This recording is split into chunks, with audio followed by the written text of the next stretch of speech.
able to record.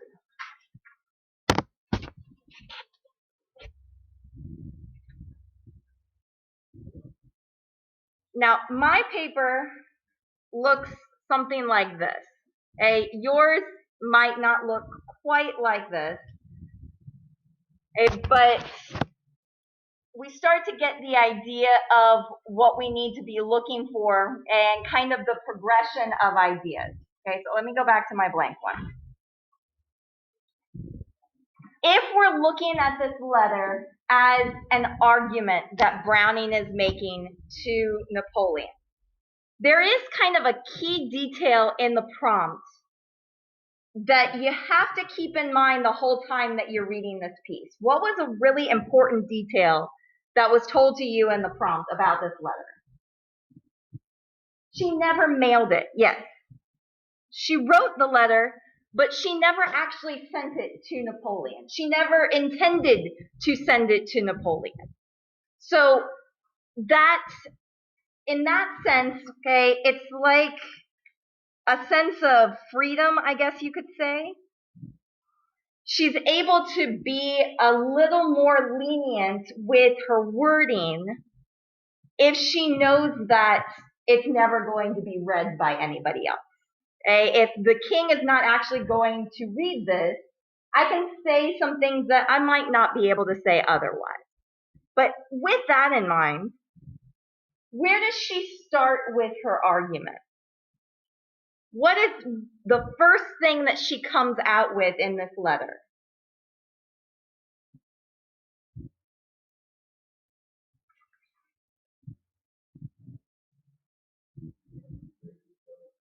She what? Yeah, in a sense, yeah, that is what she does. She's putting herself down and lifting him up. So in a sense, if you're starting out in an argument and you're giving your audience information that they want to hear, in terms of argumentation, what do we call that? When you're telling them something that possibly goes against what you're saying. A concession. Yeah, she starts right away with a concession. I am only a woman and have no claim on your Majesty's attention. She calls herself weak and him strong. Probably my very name as a wife of an English poet, and has named itself a little among English poets, is unknown to your Majesty. Not only is my name unknown, but I'm just a wife. That's not so big of a deal. What is the purpose of the concession? I kind of already said it, but why does she start with a concession?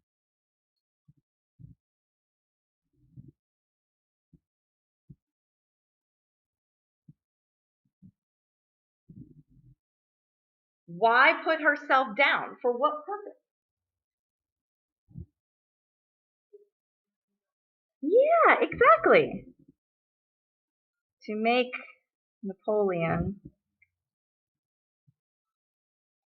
feel better about himself.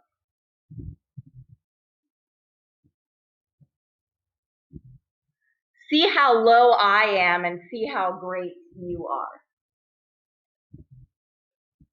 Now I'm going to come back to that in just a second because, again, the reason that she didn't mail the letter, we could kind of take this idea a little bit of a different way. All right, so then she moves on at the end of the paragraph, yet having through a studious and thoughtful life grown used to great men, there's another thing, I cannot feel entirely at a loss, speaking to the Emperor Napoleon. So she makes him feel better about himself, okay, puffs him up, praises him.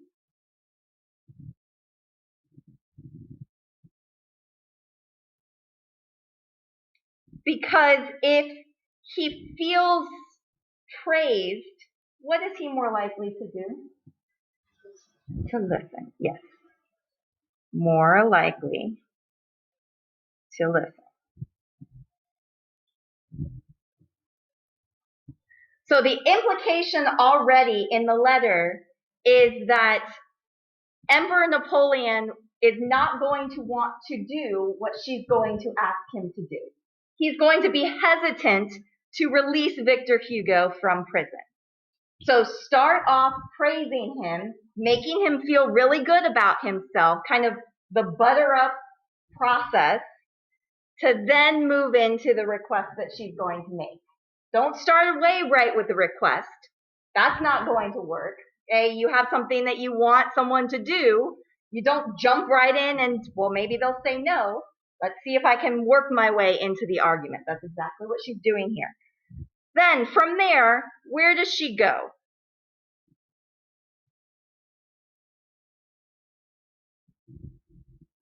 Starting here, where does she start to move in her argument?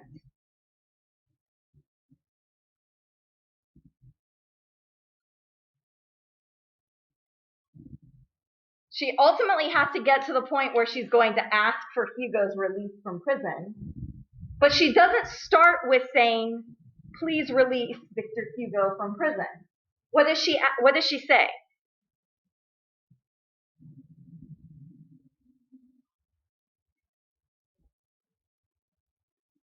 I beseech you to have patience with me while I supplicate you. It is not for myself nor mine. I have been reading with wet eyes and a swelling heart, as many who love and some who hate your majesty have lately done, a book called Contemplations of a man who has sinned deeply against you in certain of his political writings, and who expiates rash phrases and unjustifiable statements in exile in Jersey. The his that she's talking about here, the man who wrote this book, Contemplations, she's talking about Victor Hugo here.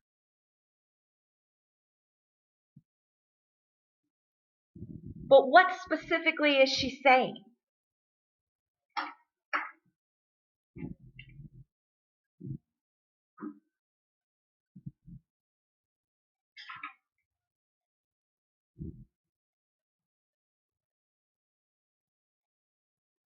A lot of you got that she was emotional here,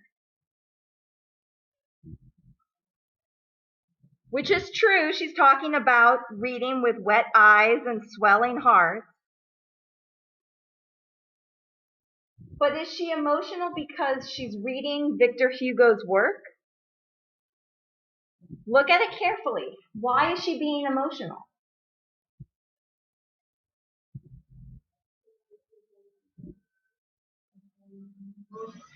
He does go against Napoleon in the book. So what is she saying?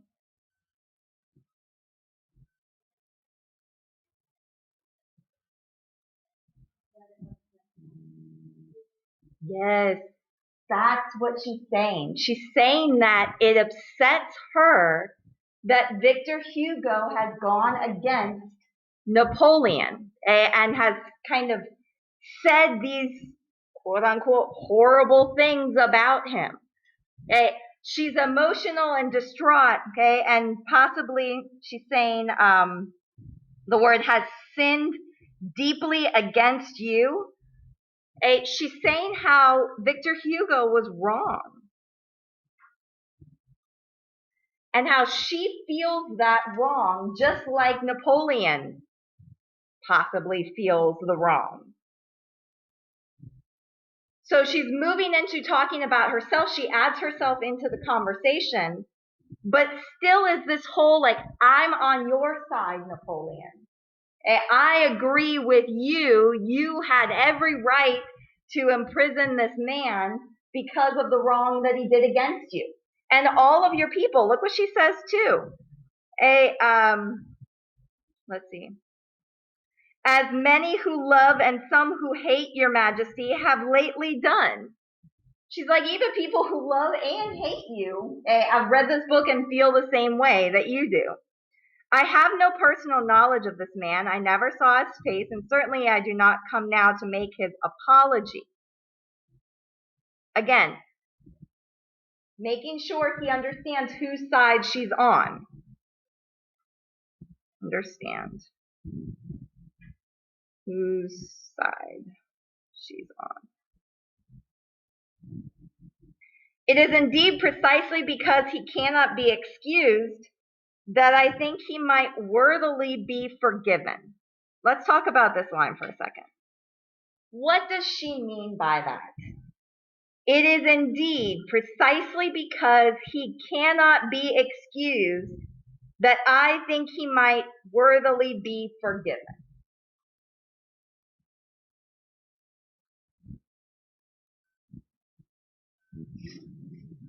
What is that supposed to mean?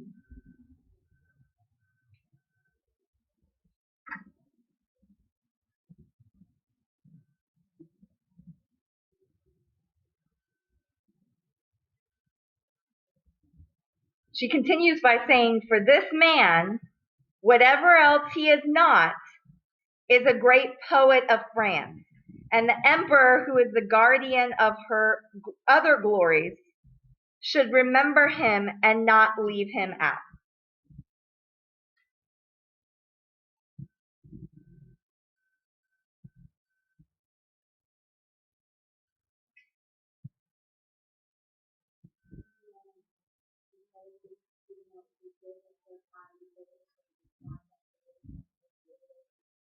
That's exactly it. That is exactly it. She's saying it's because he's done this great wrong that if you forgive him, you will seem so much greater. And not because Hugo is a great person. She's taking and removing the person out of the equation. It's not Victor Hugo. Victor Hugo represents what? What is he? He is a great poet of France. Victor Hugo, according to Elizabeth Browning, represents the arts.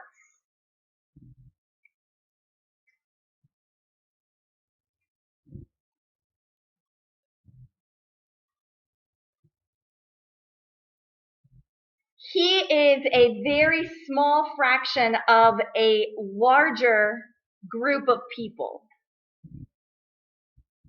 But he still is an influential part of that community. So whereas his grievance against His Majesty, the Emperor, might be really, really big, she's saying, if you do this, you're not just doing it for Victor Hugo, you're doing it for the entire art. And by doing so, as Madison said, you're going to look that much better to all of your people if you do this.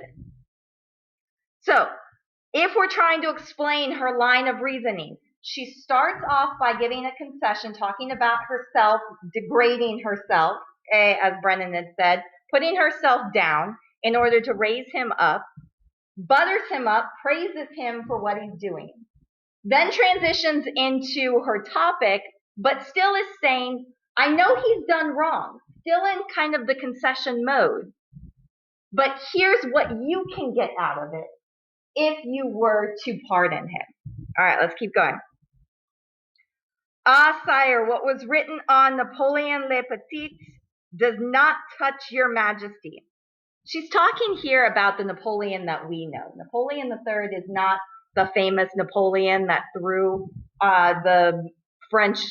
overthrew the French government, dethroned one of the Louis, I can't remember which one it is, and Marie Antoinette. We're not talking about that Napoleon, but she is saying that now this Napoleon III, is far greater than that one that everyone remembers. Does not touch your majesty. What touches you is that no historian of the age should have to write hereafter, while Napoleon III reigned, Victor Hugo lived in exile. What is she saying here?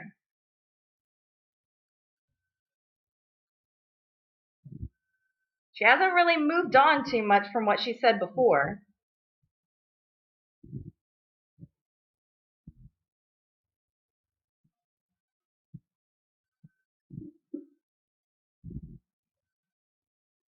Why is Victor Hugo remaining in prison? Why is that a bad thing?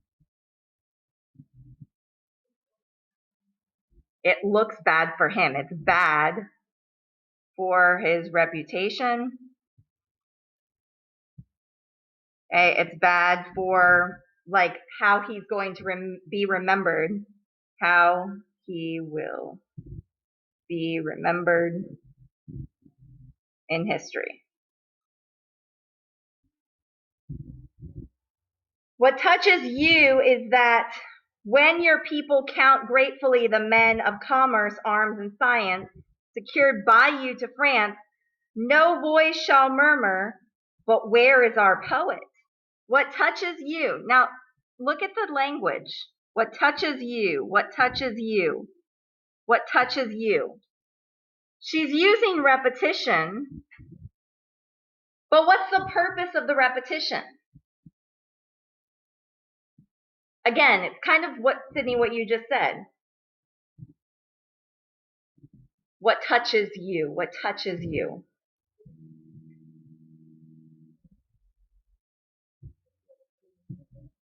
Say again? Yeah, okay, like what affects you? Okay, what is going to hurt you and your reputation is not addressing this issue here. Good. What touches you? There, we say it again. So I could mention the repetition, as a strategy, but within the confines of the argument that's being made. Why is the repetition being used? Okay. Moving on. A says, "Ah, sire, you are great enough. You can allow for the peculiarity of the poetical temperament, for the temptations of high gifts, for the fever in which poets are apt to rage and suffer beyond the measure of other men. Poets are emotional and exaggerate.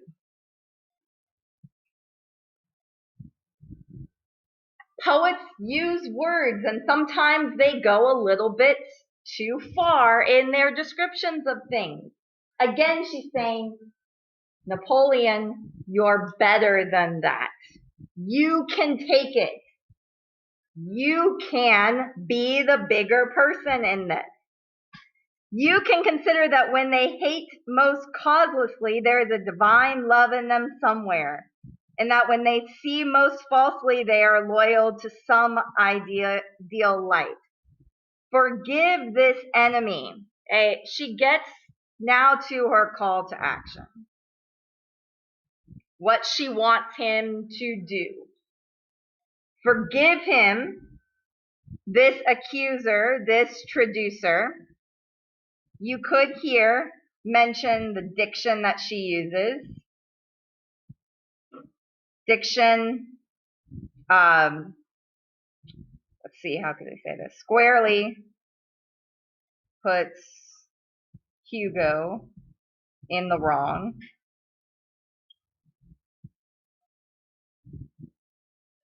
"Let no tear of an admirer of his poetry drop upon your purple. Make an exception of him, as God made an exception of him when he gave him genius." Some of you even brought this out in your essay. I haven't looked over all of them yet, but I've looked at a few. When she uses this example, make an exception of him as God made an exception of him, what essentially is she doing with this example?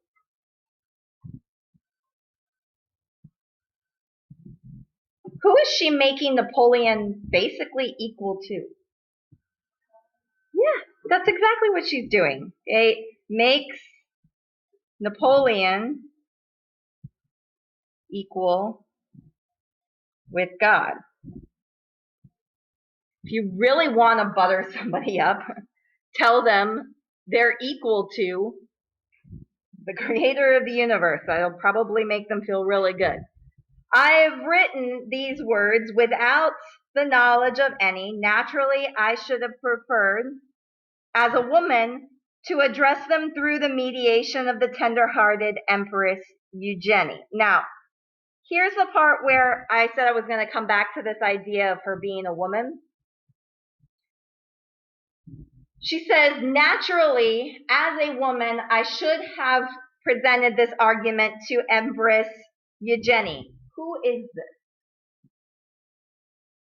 Who is Empress Eugenie? Napoleon's wife, yes. Okay, she said, I should have gone through her. She says, but a wife myself, I felt it would be harder for your majesty to pardon an offense against the Emperor Napoleon than it would be for the emperor. Okay, basically what she's saying here is Hugo's wronged you, the Emperor Napoleon. I could have gone to your wife, which should have been like the natural order that I would go to. But since she doesn't have the power or authority to pardon this person, because it's a wrong done to you, I decided to go straight to you.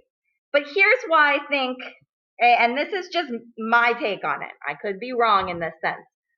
Why this was a letter that she never wrote and why she's bringing this idea out. I think an underlying argument that she's making is for women's rights.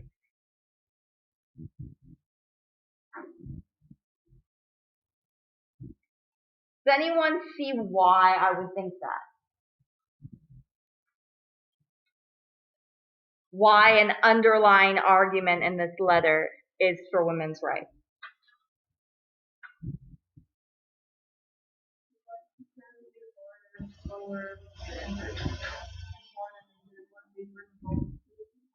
Right. It's like she's making a point of saying we as women don't have any power. We don't have a right to these opinions or ideas. Nobody listens to us. It's only men who have the authority and power to do anything about it. I think that's kind of her underlying reasoning with writing this. I'm writing to you because I should have these rights. I should be able to speak up and be listened to, as opposed to just being considered a wife and nobody kind of idea. That seems to be the reason why possibly she didn't mail it, because she knew even with the flattery, nothing would have come of it because she's just a woman, and kind of her wanting to have a voice. She even says it in the last paragraph, and I am driven by an irresistible impulse to your majesty's feet to ask his grace. It is a woman's voice, sire, which dares to utter what many yearn for in silence. Who dares?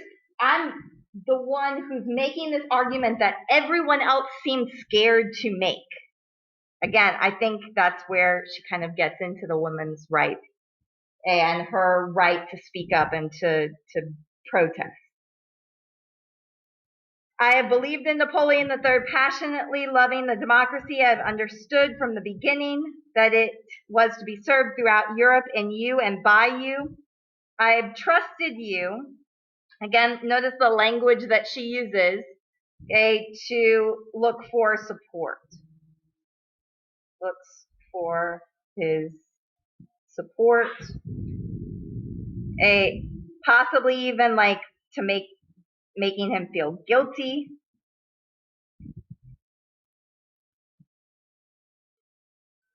That usually is the language that we would use when you say, I've trusted you. Well, what's the implication? That he would break her trust if he were to do something differently.